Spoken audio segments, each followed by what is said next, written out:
Bonjour à tous. Aujourd'hui, éliminez le détritus de la critique. Car je n'ai pas eu la pensée de savoir parmi vous autre chose que Jésus-Christ et Jésus-Christ crucifié. 1 Corinthiens 2, verset 2. Ne critiquez pas les autres. L'esprit de critique dévore les forces vitales du peuple de Dieu. Nous ne pouvons pas nous permettre d'accumuler les détritus. Le ciel constate les efforts dépensés pour accumuler ces détritus. Si nous décidions de ne plus rien ajouter à ce tas de paroles étourdies, vaines et insensées, nous avons une œuvre sainte et solennelle à accomplir.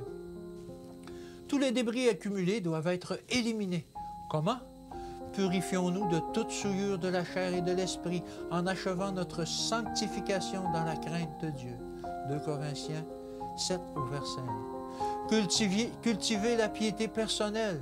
Dieu voudrait que nous nous demandions qui a connu la pensée du Seigneur, afin qu'il puisse nous inscrire et que nous puissions lui dire « Nous avons la pensée de Christ ». Alors tous ces détritus constitués par nos paroles malveillantes disparaîtront. Que le Seigneur nous imprègne de son esprit et touche nos lèvres d'une pierre ardente prise sur l'autel. En montant la garde avec vigilance, en attendant et en travaillant, nous devons avoir du zèle et non de la paresse. Nous devons être fervents d'esprit et servir le Seigneur. Romains 12, verset 11. En ce monde, l'Église est l'unique objet de l'intense intérêt de Christ et il a pour elle des attentions continuelles. Cette Église s'est engagée à persévérer, à préserver la connaissance de Dieu et de Jésus-Christ en ce qui représente la vie éternelle pour tous ceux qui l'acceptent.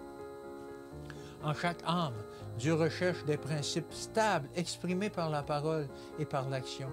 Elle apportera de la maison du trésor des paroles chargées des principes de la vérité éternelle. Nous n'avons pas le temps de louer le diable, ni le temps, ni la voix pour critiquer. Nous avons à démontrer que la grâce du Christ demeure dans notre cœur. Nous révélerons son influence à tous ceux avec lesquels nous nous trouverons par des paroles de plus en plus grande importance. Pardon, aux conséquences aussi durables que l'éternité. En cette période de l'histoire de la Terre, nous ne pouvons nous permettre d'affaiblir l'influence que nous avons les uns sur les autres. Le combat chrétien est serré et ardu. Nous devons faire face à un ennemi invisible et nous battre contre lui. Nous devons demeurer en harmonie avec les puissances célestes qui s'efforcent de nous purifier de la tendance que nous avons à critiquer nos frères et à les juger. Le Seigneur désire nous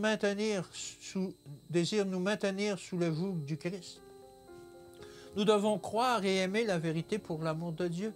Nous devons nous élever de plus en plus en pureté et en connaissance. Nous sommes les témoins du Christ.